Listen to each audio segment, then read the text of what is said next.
లో చర్చించి BRS party ఖచ్చితంగా తన స్టాండ్ను తీసుకోవాలి. ప్రభుత్వం పైన ఇటు జిహెచ్ఎంసీ పైన ప్రజా సమస్యలే ధ్యేయంగా బీఆర్ఎస్ పార్టీ ముందుకెళ్లేలా బీఆర్ఎస్ వర్కింగ్ ప్రెసిడెంట్ కేటీఆర్ దిశల సమావేశాలకు సంబంధించి పలు కీలక అంశాలపైన కూడా ఈ సమావేశంలో మాట్లాడడానికి కార్పొరేటర్లు ఉన్నారు.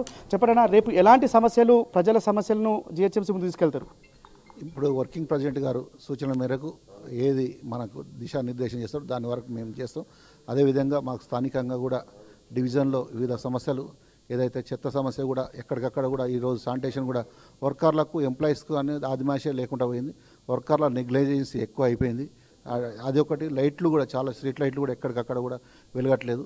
మెయిన్ సమస్య ఈ రెండు ఉన్నాయి. దానికి తోడు కూడా మంచినీళ్ళు కూడా సరిగ్గా రావట్లేదు. రేపు రాబోయేది ఎండాకాలం కాబట్టి ఈ మంచినీటి సమస్య మీద ఈ లాస్ట్ బడ్జెట్లనైనా కూడా లాస్ట్ సమావేశంలో అయినా కూడా చర్చ సవ్యంగా నడుస్తాడుగా మేము ప్రయత్నం చేస్తాం. కేటీఆర్ గారి సూచన మేరకు మేము క్వశ్చన్ చేస్తాం.